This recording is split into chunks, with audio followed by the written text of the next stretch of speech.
Yo, just so you understand it, this is Coach Carvel Bailey's program with the spirit of Bob Hambry. This is Blessed to Ball, helping athletes, and we represent. Study your craft, your mentality leads to excellence. It's all about your mindset. We'll never stop addressing this, so be positive and not a pessimist. Confidence took James Harden higher. If you really want it, it ain't gonna be easy. It's gonna be hard as carbon fiber, but we got you. From counseling to workshops, we do it. You'll go farther with a scholarship. We'll help you get recruited. Yo, anyone can dribble and shoot, but it's the ones who study basketball internally that make it to Duke University. Knowledge goes around. The game is played from the neck up and not from the shoulders down. This is Blessed to Ball, helping you with obstacles. The athletes are the rocket. Blessed to Ball is the rocket fuel. If you hit a wall, we can help you slowly climb it. So keep a Mamba mentality like Kobe Bryant. Blessed to Ball. Cherish the opportunities that you have. Blessed to Ball. Use your mentality to master the craft. Blessed to Ball. Come join our team, it's a new day. Follow our steps and watch how much better you play. Blessed to Ball. Cherish the opportunities that you have. Blessed to Ball. Use your mentality to master the craft. Blessed to Ball. Come join our team, it's a new day. Follow our steps and watch how much better you play. Yo, Coach Carvel Bailey. Hey, listen to your coach, man. He ain't no scrub off the street. That man got credentials, academic and street. Believe it, and my name is Strategic.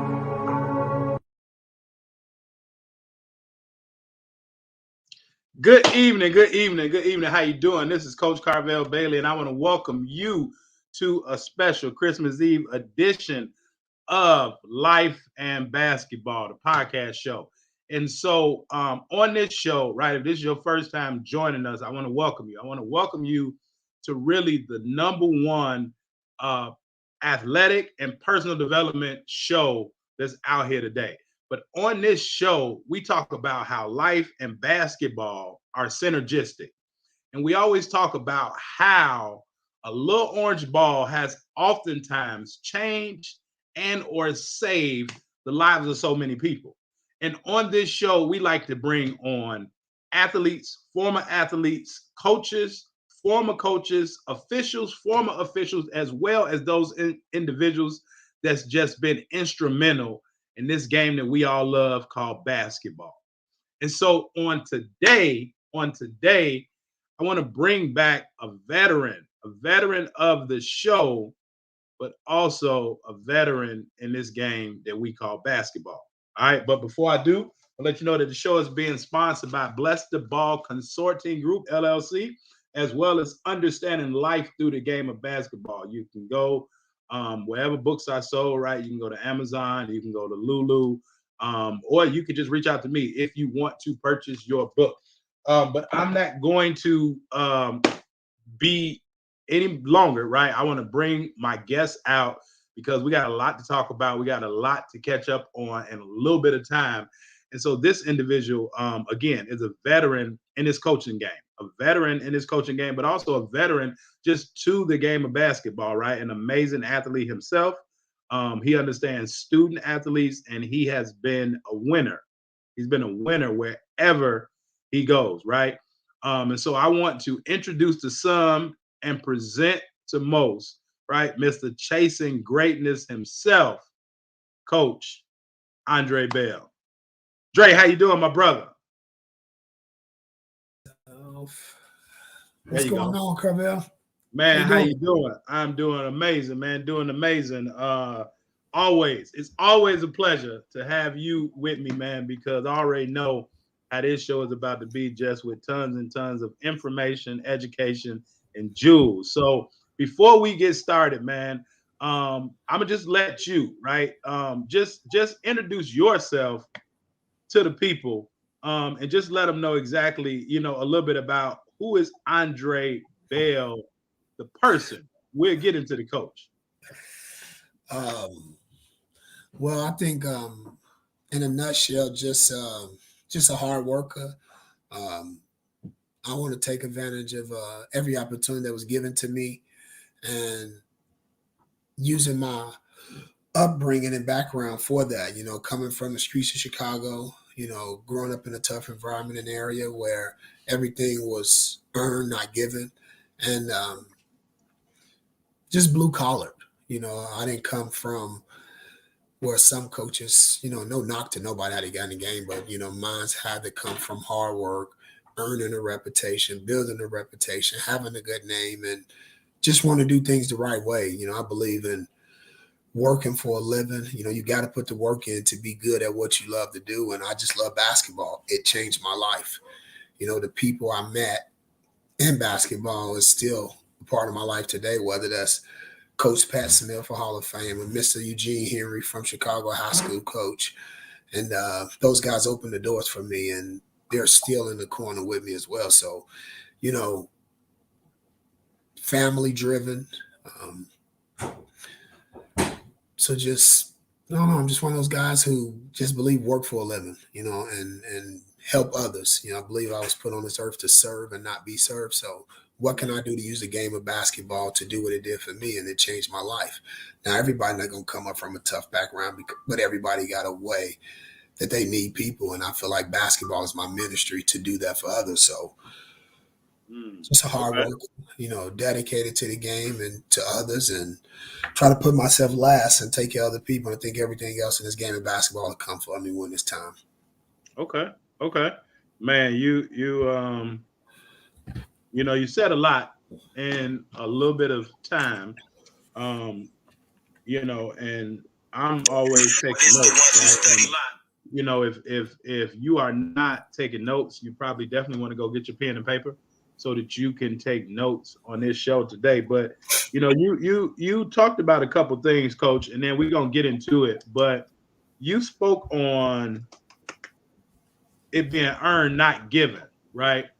And just being blue collar. Like, can you speak on that a little bit more? Like, how important is that in not only life, but in today's game of basketball, because you got so much, you got AAUs, or, you got, a lot of athletes, a lot of parents want things, a lot of coaches, right? But they want things for free. But like when you talk about earn, not given, can you break that down a little bit? Well, as you well know from knowing me, like I never played AAU basketball. I started out playing basketballs in the streets of Chicago, at the parks, on their side rims, on crates. And some people, however, was, if you play for me, we got these shoes for you. We got this for you. We got that for you. Me, I didn't go to the gym with a gym bag. I tied my shoes in a knot, put them around my neck, and I walked from 119 to 112 to Social Center. And that's just who I was. I wanted to just make sure I had a place to play basketball versus a place to have somebody come and pick me up every single day. So I didn't have that ride that everybody had to be picked up. I walked. I got to where I needed to be, whether I took the bus. And I went to school when I graduated Finger High School in 2000. I went to school up north at Wilbur Wright on Montrose and Narragansett. And that's a bus from 107th in Vincennes to 95th to the L station, from the red line to the blue line, and another bus. So I just tried to work and get to where I had to get to. And rain, sleet, hail, snow, I wanted to get to school and just do what I had to do. I didn't make excuses, and I didn't need nobody else to do it for me, and I got a lot of that from my mother. I mean, she never made excuses. She just got the job done.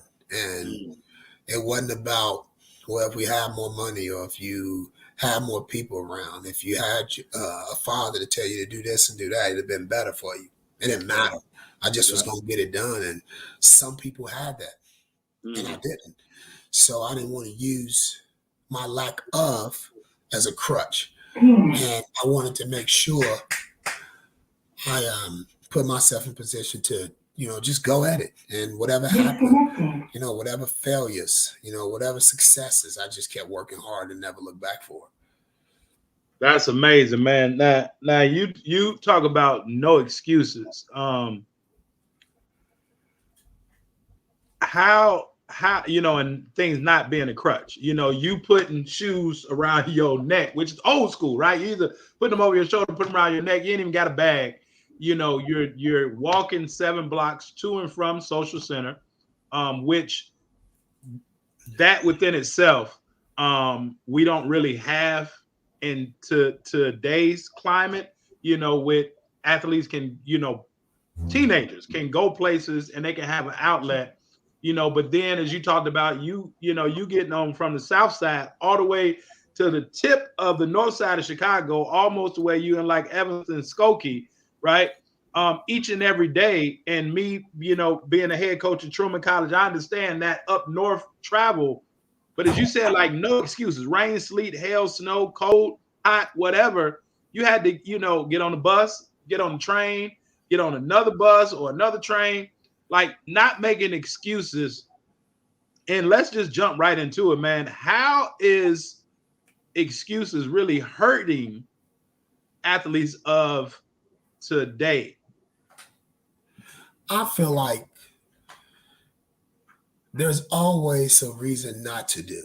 And I had a question asked to me when a parent, we was talking, and it's like, they was mentioning the truth. And my statement was, well, although you have raised your child to speak their mind and tell the truth, right, are they prepared to hear it? Because you can tell the truth. Yeah. Now, when you're being told the truth, it's a game changer.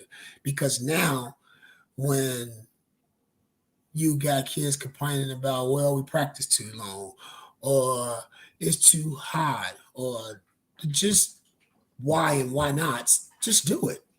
And what if you didn't have it? And I think COVID has played a major role and somehow came important, because when you take people away from each other, when you took the game of basketball away from people, basketball, football, soccer, golf, whatever that was, then they start to realize like a simple hug, a simple handshake, a simple face-to-face conversation. Then they start to realize like, and I used to take that stuff for granted. I wish I could be in the gym. I wish coach can yell at me right now. So I think it's kind of opened some eyes to people to just take things more serious, because it can be taken away from you at any point. And you can complain all you want, but when you don't have it and it's taken away from you and you don't know when it's coming back, then what are you going to say? So I treat every day as if it could be my last. I coach every single day, win or loss, like I won or lost my last game. I try to coach as if I lost my last game, because there's nothing more important than the investment in having stuff that can be taken away from you. I don't take that for granted. And so when I say, when you make excuses, it creates no value, because you don't have to do that. It's okay, baby, stay home. Well, it's not okay, because you should be there, because others are counting on you. Then you got coaches, when these kids make those excuses, now it becomes a talent deal. Oh, well, he averaged 20 points a game, or she averaged this, or they were the best players on the high school team, or best players in college. Then, okay, great. But what happens when real life comes? Because real life says rent due, got to pay rent, car notes, kids got to eat. Like, so real life ain't going to say it's okay. Eviction, repo, so we got to prepare people for getting things done, no matter how long it take. And the struggle for myself, I believe, is my separator, because I know what that feels like. Yeah. And I always try to remind myself, if I don't work, I can always go back to nothing. And I'm not going back to that, because I vowed to be the best version of myself every single day. Man, that's powerful. You again, you said a lot, man. Hey, I told y'all, if you ain't got your paper and pen, you're going to miss out, right? If you ain't got your paper and pen to take notes, you're going to miss out. I was watching a show yesterday, man. I think it's called The Price of Winning The Price of Being a Champion. And it was this prep school out of Baltimore, and it was a football school. And like, they didn't have like locker rooms at their stadiums and all that. Like, they got dressed like outside and everything. And the guy was speaking to what you were saying. He was like, ain't no team in the country as tough as us based on what we have to deal with. And so when you talk about how excuses have crippled a lot of athletes today, because by making excuses, they're ultimately saying that it's okay, as well as, that it's okay to not follow through, one, but also that they believe that they have another opportunity at this thing. And so by you saying, like, what if you don't have it?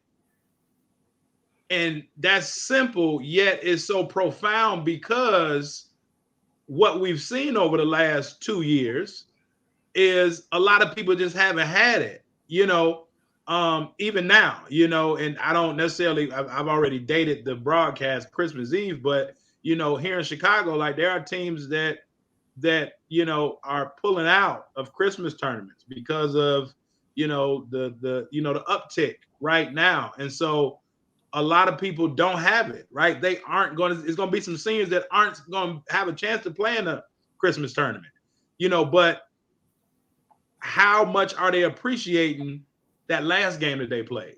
Right. As opposed to saying, well, I'm going to give my best performance the next time. And I think making excuses allow for people to say, as you say, you're going to be your best self each and every day. Well, that's because you understand that it can be taken away. And if parents allow for their athletes to make excuses, or if coaches allow for their athletes to make excuses, or if parents and coaches make excuses for their athlete, they're ultimately doing them a disservice. Because at any given day, as you said, like, what if you don't have it? And then, another thing I want you to, talk, you spoke on it, like, telling the truth. People say that they may want the truth, and it goes back to the Jack Nicholson movie, right? Or the Jack Nicholas movie, when, he like, I think it was A Few Good Men, when he like, you can't handle the truth. That's what I heard when you said that, when the parent, like, well, they really want the truth? Us here being from Chicago and the city of players, guys used to always be like, baby, I ain't lying to you, or I'm lying to you because I care about you. You know what I'm saying? We've all heard people say that, right? Hey, I'm lying to you because I care about you. Because if I tell you the truth, you probably can't handle it. And why do you think a lot of parents or athletes just can't handle the truth? They always want to know, well, coach, man, coach, how come my kid ain't playing? Or coach, what is my kid doing wrong? Why do you think that they can't handle the truth, Dre? I just think it starts at home. It starts with accountability. It starts with understanding that when sports happen in your life, because everybody got an opportunity to go to school. I mean, that's almost like the easy part, to just go to school, but when you start involving sports and other people, and people who care about, so my motto is this. So let's just be frank with it. Anybody at this point, anywhere I've ever been, but even at Stevens College, I want my players to be valued as people first. So in that value becomes this: do you make sure you know who you're recruiting versus what? What means double, can really shoot it, long, athletic, run, get up and down the court, totally fine. Now, who though? Who are you recruiting? So if I'm recruiting your daughter in this essence, what am I doing to show them that I'm creating value in them? Am I getting to know them? What connection am I making? Do I accept who they are, what they come with, what they've been through, and make sure they know if I don't come play for me? I've told multiple recruits this already. If this thing is just about basketball, Stevens is not the place for you. This got to be about me and you connecting and teaming up with your family and the people that's important to you. So when they make this decision, and when you go to them to make this important decision, it's going to be because we invested time in you. We invested in the people that's important to you. So now when the hard work happens and the hard coaching takes effect, you won't have behind, well, coach don't like me, or I'm not playing well and coach not playing me. You're going to be able to say, it's got to be me because this guy, he meets with us once a week or every other 2 weeks to make sure we're talking about life. We're talking about what's going on with my family. We're talking about the things I need to clean up to become a better basketball player, a better person. We're talking about academics. We're talking about what you need so we can put them in position to be successful. Because now when I say that ain't good enough, you ain't playing hard enough.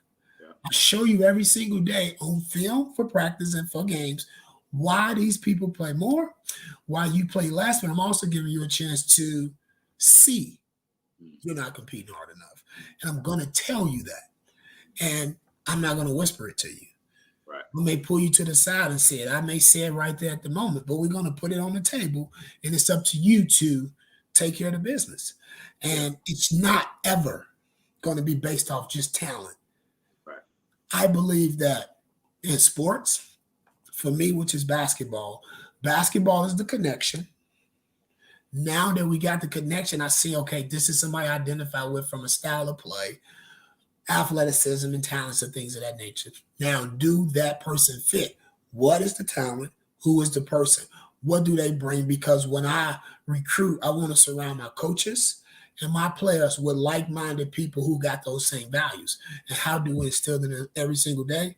We must tell them the truth so they won't say, man, those guys lied to me, man. Yeah. So that's what's going to make it different. So when I say tell them the truth, are you telling them what they need to hear, no matter how they look at it, but they know, like, if I go to Coach Bell, I can tell him anything. I can talk about my personal life, and he's going to tell me the truth. And then he'll say, what do I need to do to help you in this situation from an understanding? And I believe this too. With that truth comes two of the most important things we were ever given, and those were ears. There's a reason God gave us 2 ears and 1 mouth. Young people need you to listen to them. So once they explain it, what are you doing to now as a leader not having, oh, it's okay. I'm not worried about that grade. You can drop that class. Oh, don't worry about that. We ain't gonna bring it up to nobody else. No, we're gonna deal with this. So now when it comes to you in real life, you now have somebody that's modeled that behavior to tell you that ain't good enough. Yeah. You shouldn't do that. That's not for you. That's not for this program. So now with that truth becomes a great chance to make it in life, not just in basketball. Man, that's amazing, man. And you're recruiting the person and not the athlete. You know, we talk about this a lot on this podcast show. Just parents have to understand that if the coach is only recruiting, to your point, the athlete, run far away, because there's going to be adversity. As you said, when you tell your athlete something, you're going to tell them loud or in your own way. And loud don't mean mean, but they're going to know that you mean what you say and you say what you mean. But they first have to understand that you care about them. You know, it's an old John Maxwell quote that says, people don't care how much you know until they know how much you care. And now when that adversity hits, your athletes can know, well, Coach Bell really care about me as a person. And to the point to where he can separate the athlete from the individual. And so now, and the thing that you said that I want everybody to pay attention to, and on Wednesday, right, a couple of days ago, I actually did a lunch and learn about the 3 things that parents and athletes aren't paying attention to, but they should. And that was the mental aspect, the social aspect, as well as the emotional aspect of basketball. And what you said, man, is young people want people to listen to them. Yeah. So how can you really help me as an athlete if I'm attempting to tell you more about me or what's going on with me? Oh, Carvel, you missing these layups, or you doing well, coach, I ain't ate in 2 days. You know what I'm saying? Or my mom and daddy fighting at the crib. Yeah. Or I just lost some loved ones. Right.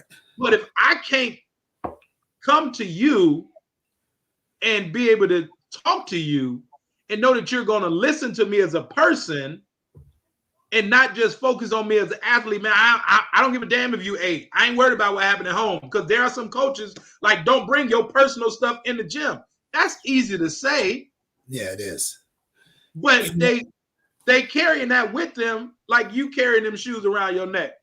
And what happens, and I'll just use myself for instance, because I was brought up, to be honest, in a village, whether it's you, Spook, Billy, Mr. Henry. I had people who had their hands kind of into me. My brother, like people had their hands on me, and I had to decipher a lot of the information.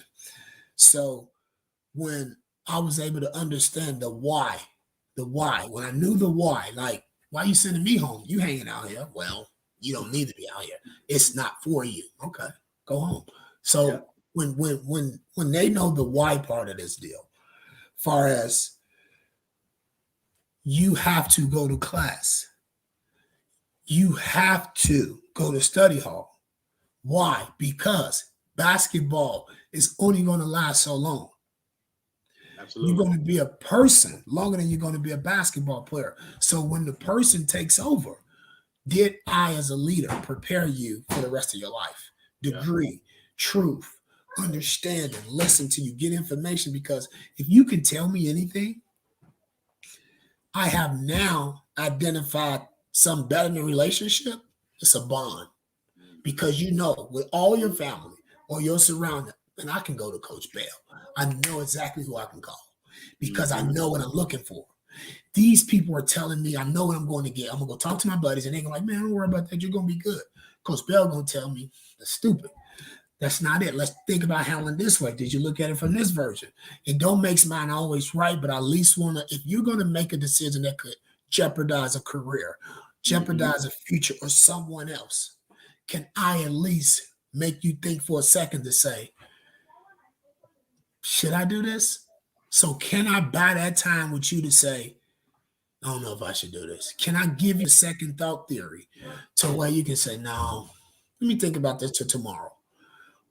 You know, so just buying them time. And like, you know, even myself, you know, when we moved back here, you know, and I want to give a big credit, you know, to Lorraine and Josiah and Andre and Keandre and Sienna and Jayla, because for the couple of years we went away for the Division I tour, and to seeing that level of excitement or level of play, you know, they made an investment in me. And they trusted in me to take care of the family while making a move out of our comfort zone, when having other chances to, well, we could have just stayed here in Columbia, Missouri, could have been at, you know, stayed at Mobley, but we moved and we went away, and it just wasn't it for them. So myself, I had to make a sacrifice for my family to say, I can make Division I money and go home to a family that's not happy or not connected to a city or state. But what kind of man invests in money, go home to his family and say, it's going to be all right, don't worry about it, we're fine, go shop, go do this? That's not it. So I had to sacrifice, leave money on the table to say, if this between money and my family, let's pack our bags because we're leaving. And that's what we did. Came back to Columbia, Missouri. Instead of being 7.5 hours away, 5 hours away from Chicago, right in the mix. So I'm happy, but more important, they are happy. They're in a great place, great environment, and I come home better knowing that my family feels better versus my pockets. And there's a lot of coaches that's out here that's chasing that bag, right? They're chasing that bag. Some coaches' families are like some military families because they moving every other year. You know, again, there's no knock on coaches, but some coaches are chasing that dollar amount. And you know, money is important, right? We ain't gonna say that it ain't. I ain't gonna say that it ain't. Money is important, but as you said, your family is more important. And so there are a lot of people that get those nice checks, but they work for coaches that they don't like. They're in environments that they don't like. They come home and they're having lots of household problems.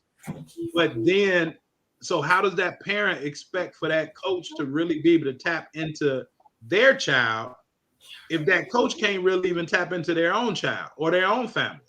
Which is why you get a lot of coaches, and you know this, but there are a lot of coaches, especially when you move up to those higher levels, they want younger guys and they want single guys because they understand that grind and what it's going to take. But you talked about now you're not building athletes, you're building a connection and building bonds with relationships. You go from having a hell of a career at Mobley College, coaching the and assistant coach for the men, head coach for the women, going back to the men's side. And then, as you said, that D1 tour, you had the opportunity to go to Texas and coach at a Division I college. But based on your relationship, now you're back in that first seat, back on the women's side. Talk about how that connection happened, because you understand that you're teaching your athletes about connections, about bonds. You've won championships. You've won conference titles. You've won rings. You've had All-Americans. You've had Player of the Years, and on the men and women's side, and they all still call you Coach Bell, right? No matter how old they get. And with this job at Stevens College, how did that happen based on those relationships? Like I said before, it happened because my family was ready to go, and I give a lot of credit to the understanding that it's not just about me. And like I said, I do give a lot of credit to Lorraine because she had real conversations with me and we talk about our family. So it happened from knowing my family wanted to be in an environment where they can feel home and they can feel connected to something. So it started from that. And then myself, I had to start looking, and God opened some doors. Lorraine, she got her same job back from when she left. God opened that door back. Me, like I told her, I'll be fine. I'll figure this thing out from a basketball perspective. Yeah. And so Stevens College opened up, but it had been open for 30 days. And I was dealing with Battle High School, a couple other places. Could have went back to Mobley easily and been associate head coach on the men's side with Coach Pat Smith, my mentor. But there were some things in the work. And Dan, my top assistant and recruiting coordinator at Stevens now, he called me and said, man, go and look on online this place called Stevens, because I didn't know what Stevens was. I'm just going to be totally honest. But when I did my research, I'm like, this is one we shoot for. But it had been open for 30 days. So I tell Dan, man, this job been open for 30 days, dude. Like, they got to be somewhere about to make a decision. Yeah. However, was God doing his work. So the relationships, a great friend of mine at Mobley, which is the president, and the president here at Stevens, kind of knew each other. So just having those good relationships with people, and they were able to have a conversation. And I did got a phone call from Dr. Lashley saying, I had a great conversation, and I was just told you hadn't done your application yet. And I said, yeah, I was getting to it. So I was actually in the process of doing it, so I ended up doing it, and then I met some great, powerful people, man. And in that interview process, our athletic director, Miguel Paredes, is a really good guy who understands that it's not just about him, but he had to go out and get people. If you're going to change culture, you got to get people who know how to do that, who's accustomed to that. I've been spoiled since I graduated college in 2008, working at Trinity Valley, being at Mobley, being around Pat Smith, a Hall of Fame coach, Michael Landers, a Hall of Fame coach, Bill Damon and Guy Furr, two guys who are two of the best recruiters in the world as far as getting talent and going out and get it. I was spoiled to see that. So 2 weeks later, which I thought took like forever. So this is when it happened when I got the job. Andre, my oldest son, was going to Cookeville High School in Cookeville, Tennessee. Okay. He was doing his signing to go to Mobley. Same guy who coached me is now coaching Andre, Coach Pat Smith. Yeah. Once he signed and he took his pictures and stuff at the high school, as we're leaving the school, I get a phone call from Stevens. And they offered me the job. So as he was getting the job to go to Missouri, Lorraine already had a situation. They had left a tougher time in my life. They left March 23rd. I couldn't get here to May, so that sucked. Yeah. Away from them, but it worked out. Yeah. But God was saying, because you do it right, this is my thought. Yeah. I'm gonna put you in position because you did exactly what you said you're gonna do. You Yeah. took care of your family, you manned up, and you showed me that you were put on this earth to serve and not be served. So for that, we're gonna open this door for you. And then we took Stevens, and I am beyond excited about this place. I know that it's not a lot of people know about it. You know, it existed for over 188 years. It's an all women's college. And myself, to have two sisters, just a mother who took care of 6 kids and 2 daughters, this place became a little bit more personal for me because now I can say that I am helping to see women who back in the days work, cook, clean, go home. That's it. Limited. Yeah. And sprinkles of, like listen to my mom, all they can do is work, cook, clean, limitations. Yeah. Then they sprinkle in a little Title IX stuff to try to even it out, and it still's not even out. Yeah. And then watching the NCAA tournament a little bit, and women talking about look at their locker room and then look at our environment where we practice at. So I told myself, man, what a golden opportunity to give back to the women's side of things. Yeah. And really fight for it and Yeah. see young ladies go out, go to a college that's a focal point about you. You become what's important. You are the power of what matters and what's important. And I wanted to just stand behind them and say, whatever you do, you got me. And I want you to be able to look man, woman, child, boss, CEO in the face and know that you can handle anything because you're going to get prepared as such that you are in power. And the president of the college, Ms. Diane Lynch, is a phenomenal lady. And having conversations with her about the vision, where she want to go, what she's trying to do, it all said to me that you prepare for this moment. Yeah. And just because it's not a winning program, Yeah. how transformational will it be when we turn this place into that? Because from a location standpoint, being right downtown in Columbia, Missouri, to be around where people start to see that, man, because basketball is a big deal.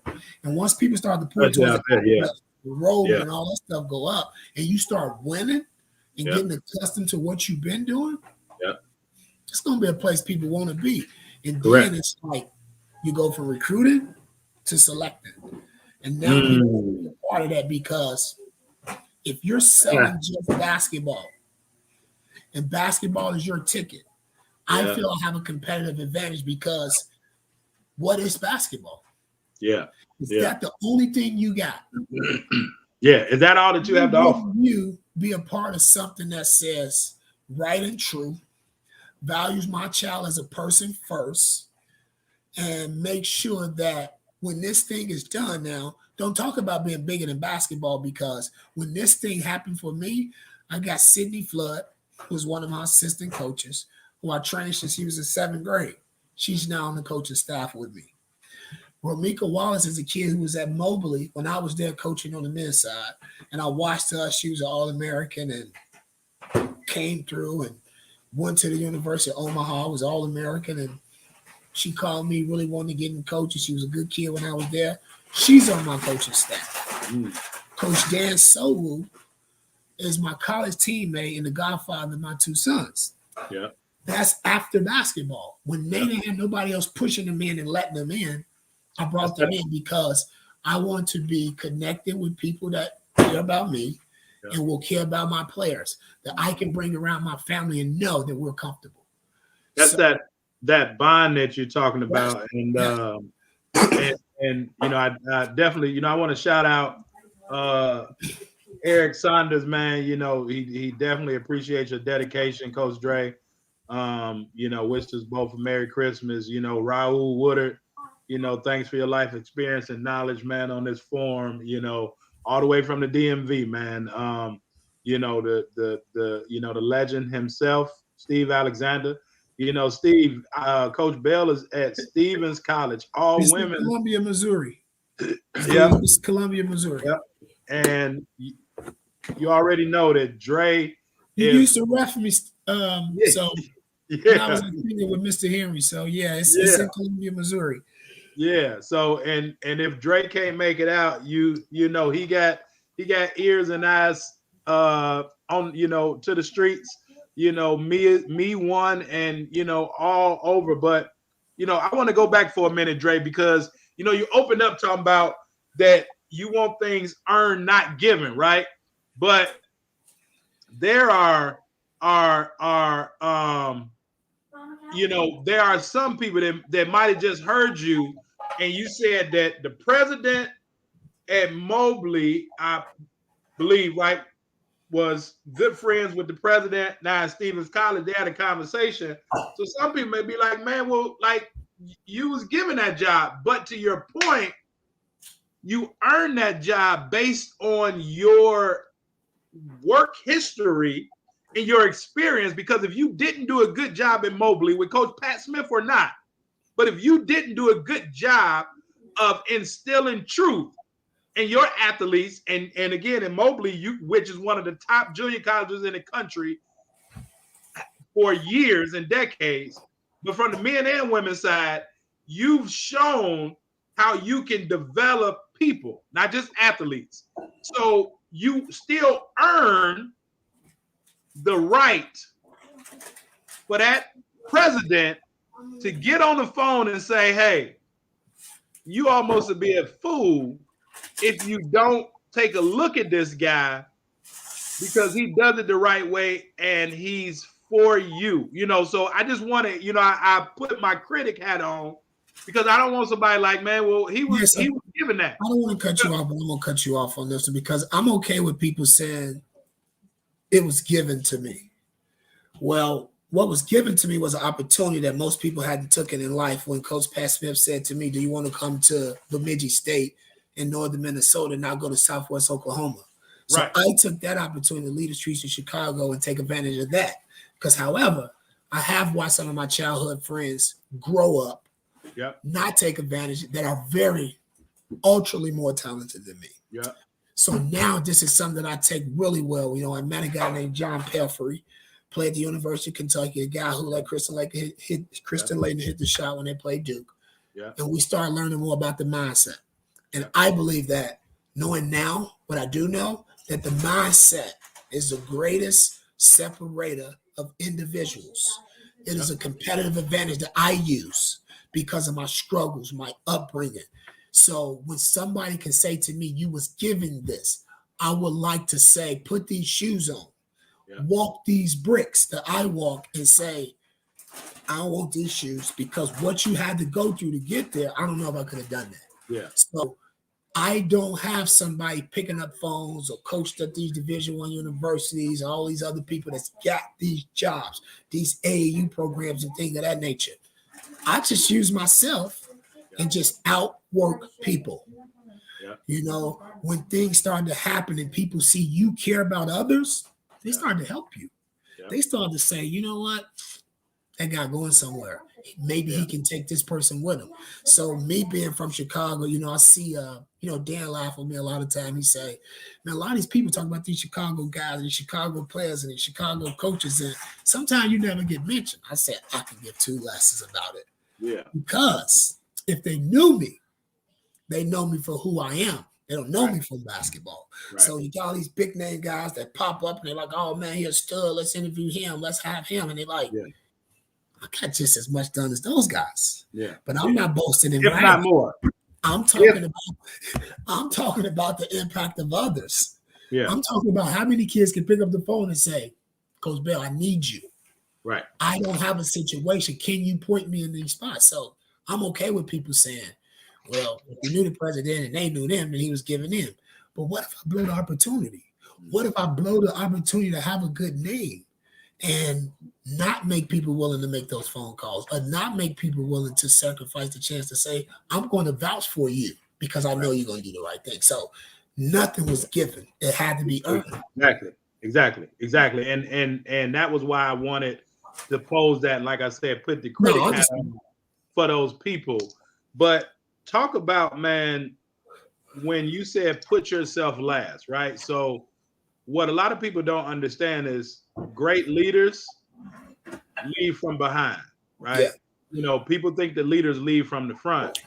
Well, if you lead from the front, how you gonna see what's going on behind you to really be able to make those adjustments? So real leaders lead from behind so that they can then direct, adjust, and help adapt to what's going on. The same way if you're playing a zone, right? And so many people hate zone. I don't understand it. They don't, because they probably don't understand the game or defense. But when you're in the zone, or when you're that last line of defense, you can see everything. And so that's the most important person, especially that person on the weak side, because they can see everything. So can you talk about when you say, like, you put yourself last, and I hear it as leading from behind. Can you talk about that? Well, to mention even more like myself, like, let's talk in this fashion. Man. There's a lot of people who run camps and clinics, right? Then there's a lot of people who do a lot of other stuff. I don't do price stuff. Like I may, let's just say I run a training clinic or a training session, and where some people, you see their prices, I'm like, you charge this kid $100 for an hour or $75 for an hour to do that? And I'm saying to myself, I'll do that for $20 with more experience than you on a higher level. Because what if my training to this kid creates an opportunity? D1, D2, NAIA, a walk-on opportunity. That's more impactful. Because now we are in position to say, why? Why did you do that? Because Coach Pat Smith did it for me. And some people say, man, why are you working these camps? You're a Division I coach, or you're a top-level Division I JUCO coach. I don't care. What does that mean? What is that? Like, when people say, I'm a Division I player. Okay, what is that? Right. That's your value? A Division I player? Great, go be a Division I player. What's your value, though? My value is, can I invest in people? And with that value comes, text me when you guys are done. Do you want to do this? No? I love doing this. Some people do it for the likes, the comments, the tweets. I'm doing it because growing up where I came from, as you well know, can I be that one guy like Pat Smith that changed your life? He changed mine. Get me on the streets in Chicago and say, you can go places. I was a kid who grew up that never really went downtown because I just came out the house, went to the block, walked around the corner. That's my neighborhood. Right. So when I started meeting different people and seeing that it is other people besides blood that can care about you and help you, I start seeing more things. I start getting to move more places. So when Coach Smith opened an opportunity for me, it was just about, I want to help you get somewhere that you think you can't go. And that's called exposure, right? You know, you hear about, you know, parents and athletes, all they talk about, man, you know, I you know, and no knock to the club, AU, whatever, but they're selling exposure, right? And the exposure that they're selling is that they're going to be able to be in front of somebody like you or somebody like me or other coaches to where they can see them. But what you're talking about with Coach Pat Smith is he was able to take you, right, as a person living in Chicago, that never really went downtown. You go from, around the block, down the street, around the block, down the street. That was your hood. And we see this in so many athletes. That's their hood. Yet, what you was getting from Pat Smith was exposure. That there's so much else out here to life, as opposed to just down the street, around the corner, down the street, around the corner. And when people don't really understand exposure, it's not just playing in front of coaches.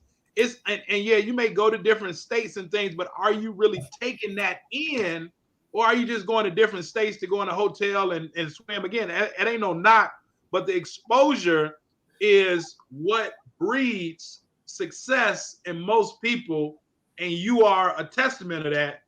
Because you think about this too, right? You personally know how much I love coaching.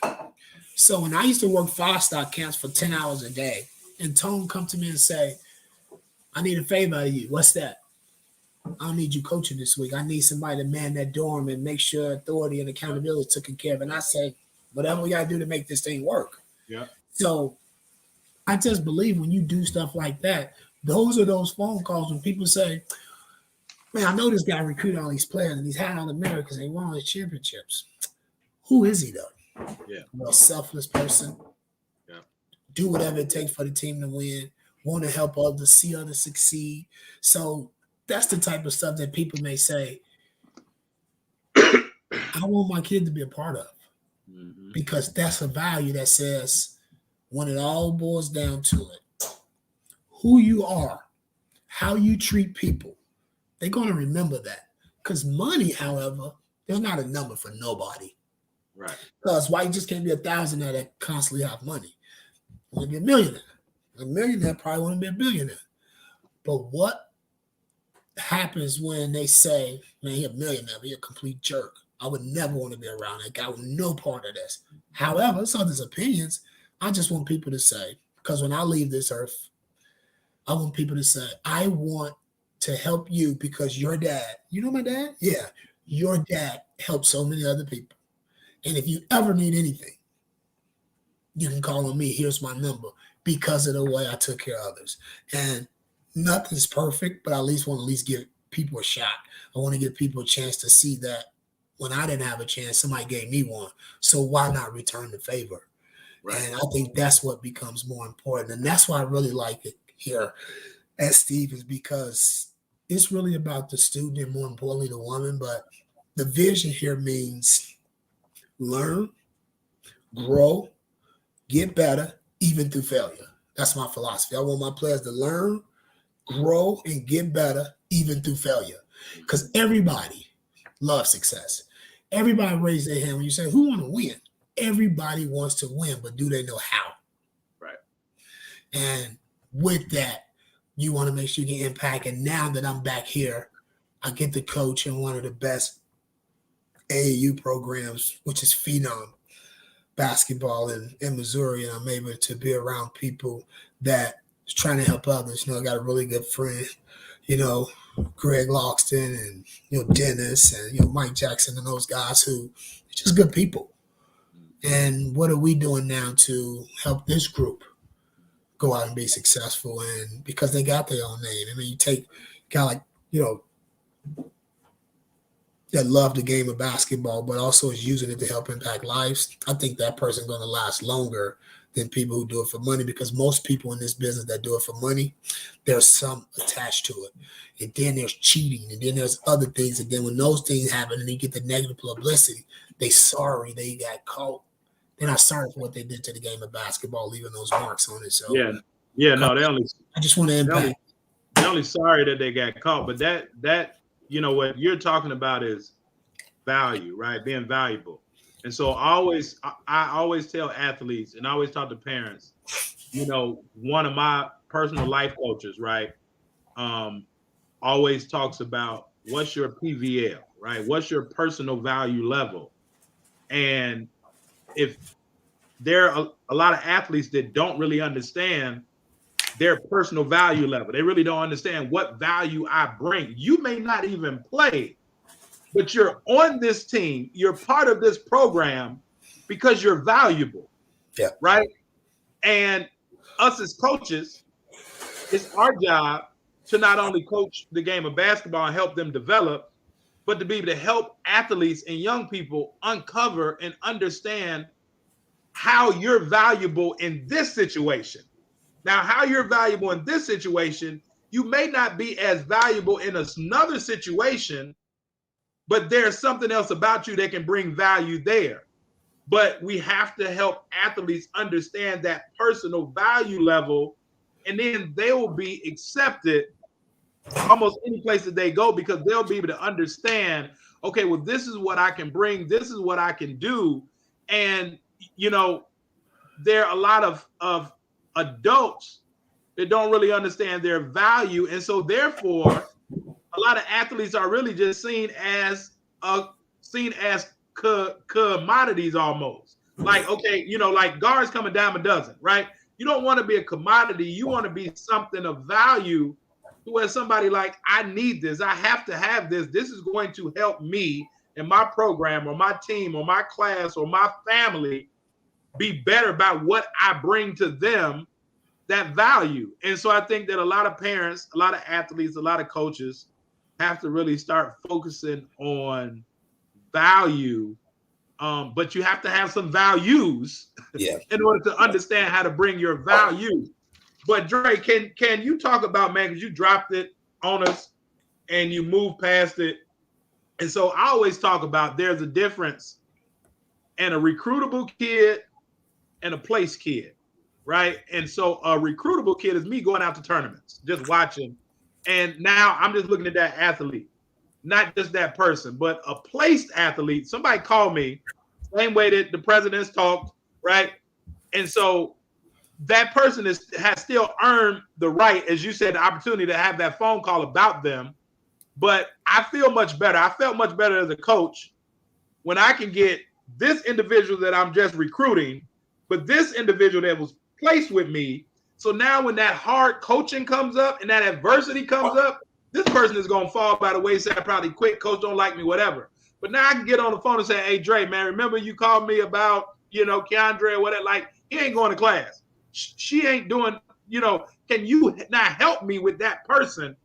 And so that's the difference in athletes being recruited and athletes being placed. But you just said something different. I want you to break it down. You said right now you're recruiting, but it's going to eventually go to y'all are selecting. Can you break that down? Yeah, because that's called building a winning culture. And when you can build a winning culture, that's what it's about, building a winning culture. Everybody want to be a part of that. And you want to talk about great coaches, think about what Gino did with Connecticut.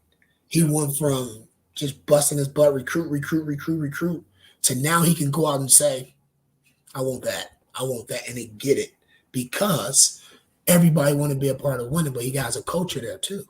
He coached them hard. So lies a value that says, if my daughter play for this guy, she's going to get more than basketball. And then people start to talk about, well, I know a guy you should consider. Yeah? Why? And they tell you, they're like, call him. I want her to go there. So it just changes. And it all starts with the relationship piece. Transactional relationships, come play for me. Leave, see you later, never talk again. Transformational, Coach Rowe, Coach Sidney, Coach Dan, always a part of basketball when I was playing it. Now they're part of my coaching staff when nobody else probably was letting them in, or they was too young or didn't have the experience. Don't worry about that.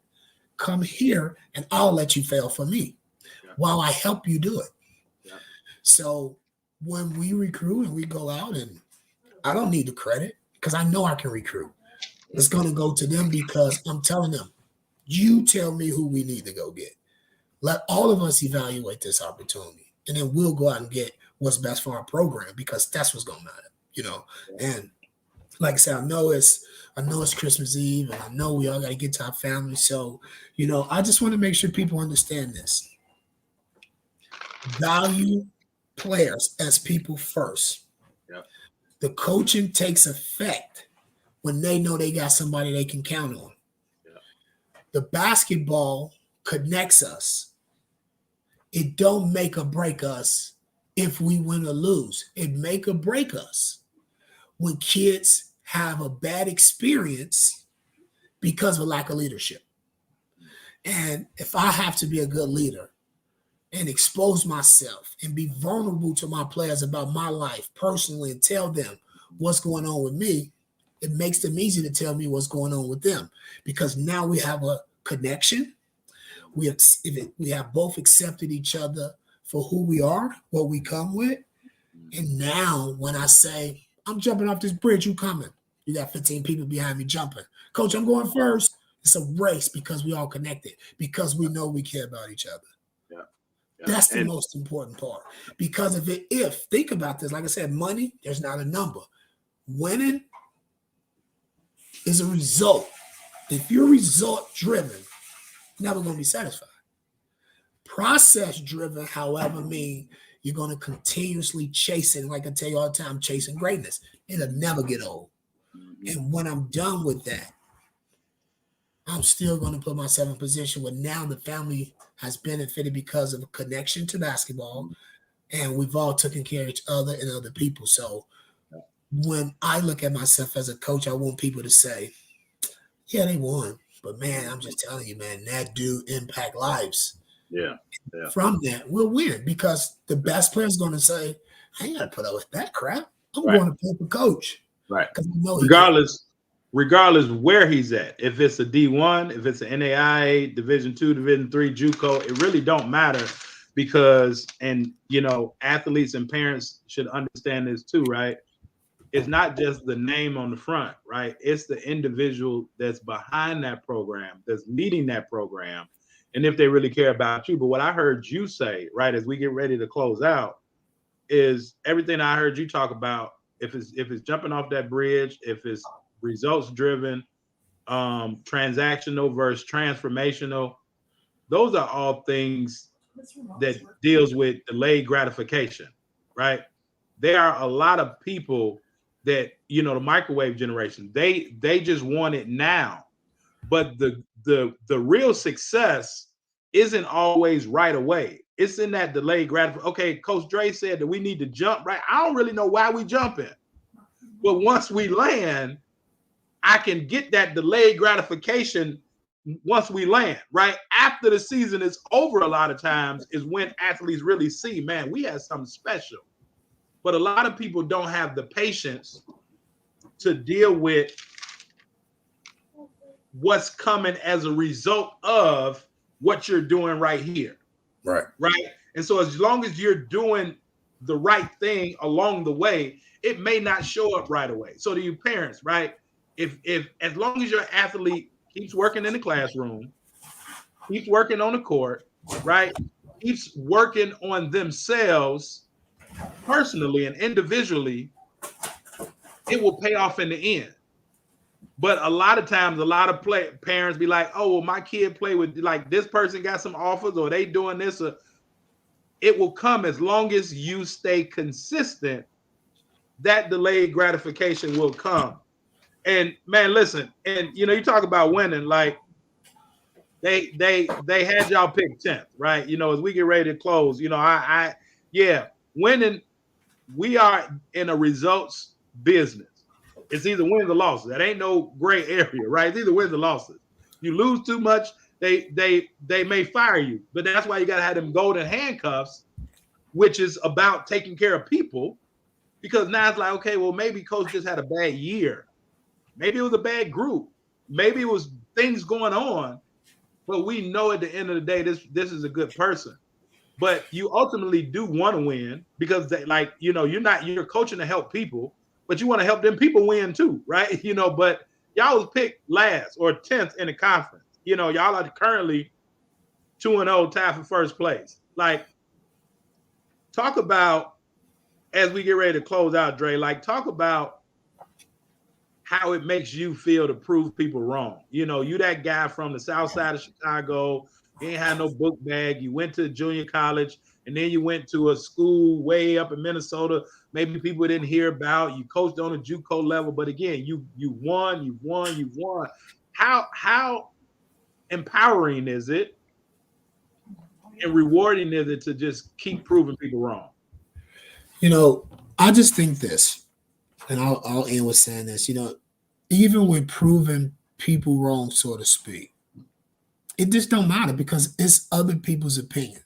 And I'm not into the politic thing, but I just want to make a couple points because even picking us last and us being first, it don't matter. Only thing there is action. The only place that lasts action right now is the present moment. So picking us last, us being first, don't matter. Past, future. In the past, nothing but a distraction. In the future, there's nothing happening either one, past or future.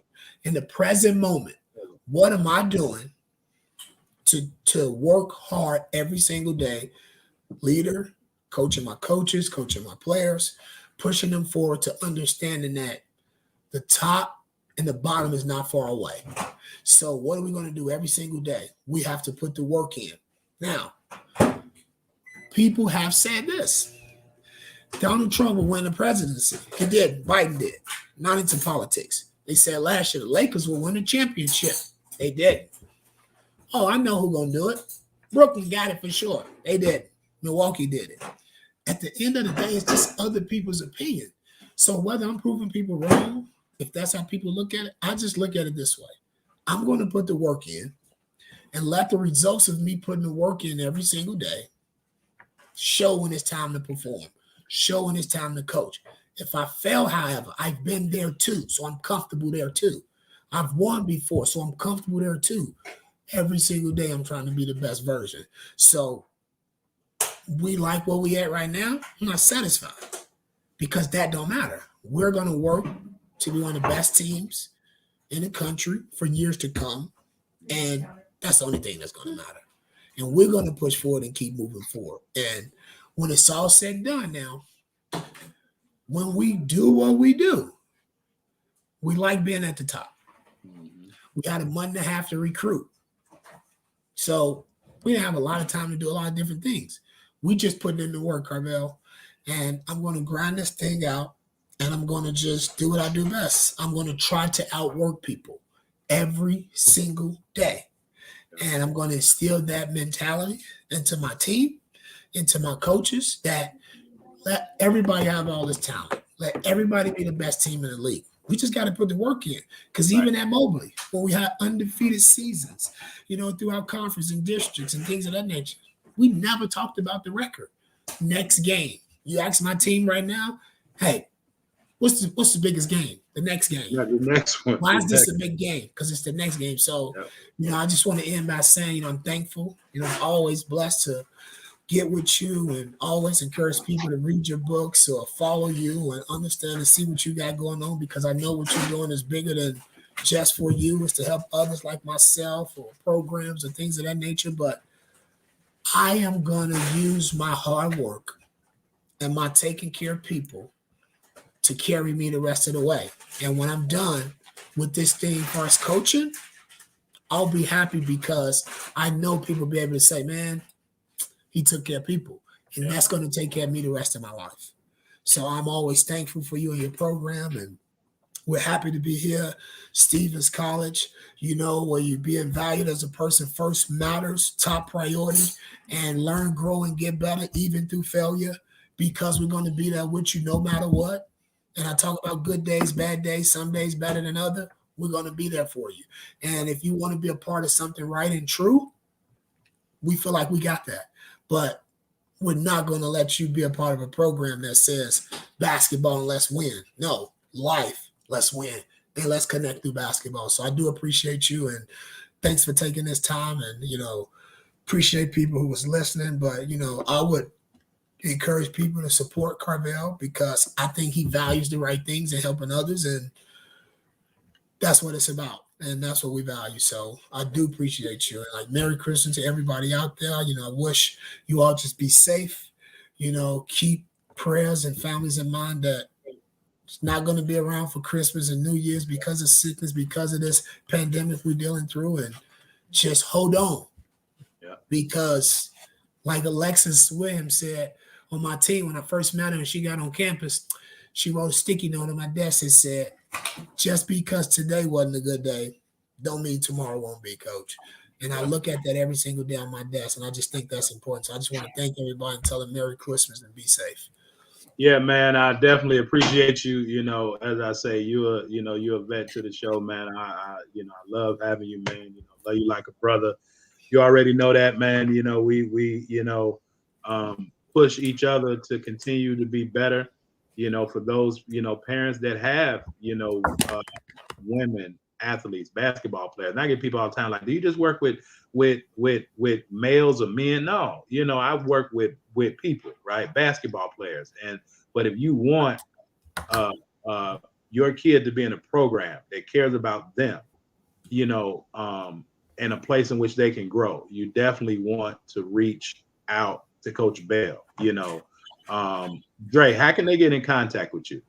I mean, our email on my website. We got the email up there, phone number. They can find me on Facebook, my cell phone number, whatever, I'll put it in this live chat. They can reach out via email. It don't matter. They can reach out to you and say, I'm trying to get in touch with him. My number is very available. I have no secrets about it. I've had it since 2008, but whatever we got to do, we want to make a connection with people, and that's all that matters. So. And that's huge, man. So, again, Stevens College, right? Columbia, Missouri. Y'all go check out Coach Andre Bell. And, as he said, if it's understanding life through the game of basketball, if it's creating the perfect storm, if it's our Hoops Mastery program, whatever it is, right? I have a free training, right? A free recruitment training. You can go check that out at BeTheRightRecruit.com, right? It gives you an insight, a little bit about what we talked about that you don't really hear, right? What we talked about tonight, you aren't going to really hear it from a lot of coaches. You aren't going to really hear it from a lot of people that really tell you the truth behind what real coaches are looking for. And they're not just looking for athletes, because it's our job. We can help somebody get better at basketball, but our job is more about helping people get better in life. And so what my Christmas gift is, right, to everybody that's watching this, is I went in the vault and I pulled out one of my old courses, man, that's still an oldie but goodie to till today, right? It's normally like $497. We doing a special last minute. I know his parents still looking last minute gifts. It's only $97, right? And they get the course. It's theirs forever, right? They get to keep the course forever. But that's the link, HTTPS, right? Bit.ly, B2BSD Sleeper, right? You go there, it got all the modules, got all the videos, got all of the worksheets to be able to help your athlete grow just a little bit more, right? So you definitely want to go and check that out. This is Coach Bell's email address. And, again, we appreciate y'all for listening. Y'all have a safe and Merry Christmas. And as always, right, as we always say, keep striving for the top, because it is crowded as hell at the bottom. All right. So until next time, as we give y'all the outro music, y'all be good. And we will talk to y'all on the next round. All right. Peace. Yo, just so you understand it, this is Coach Carvel Bailey's program with the spirit of Bob Hambry. This is Blessed of All, helping athletes, and we represent. Study your craft, your mentality leads to excellence. It's all about your mindset. We'll never stop addressing this, so be positive and not a pessimist. Confidence took James Harden higher. If you really want it, it ain't gonna be easy. It's gonna be hard as carbon fiber, but we got you. From counseling to workshops, we do it. You'll go farther with a scholarship. We'll help you get recruited. Yo, anyone can dribble and shoot, but it's the ones who study basketball internally that make it to Duke University. Knowledge goes around. The game is played from the neck up and not from the shoulders down. This is Blessed to Ball, helping you with obstacles. The athletes are the rocket. Blessed to Ball is the rocket fuel. If you hit a wall, we can help you slowly climb it. So keep a Mamba mentality like Kobe Bryant. Blessed to Ball. Cherish the opportunities that you have. Blessed to Ball. Use your mentality to master the craft. Blessed to Ball. Come join our team, it's a new day. Follow our steps and watch how much better you play. play. Bless the ball. Cherish the opportunities that you have. Bless the ball. Use your mentality to master the craft. Bless the ball. Come join our team, it's a new day. Follow our steps and watch how much better you play. Yo, Coach Carvel Bailey. Hey, listen to your coach, man. He ain't no scrub off the street. That man got credentials, academic and street. Believe it, and my name is strategic.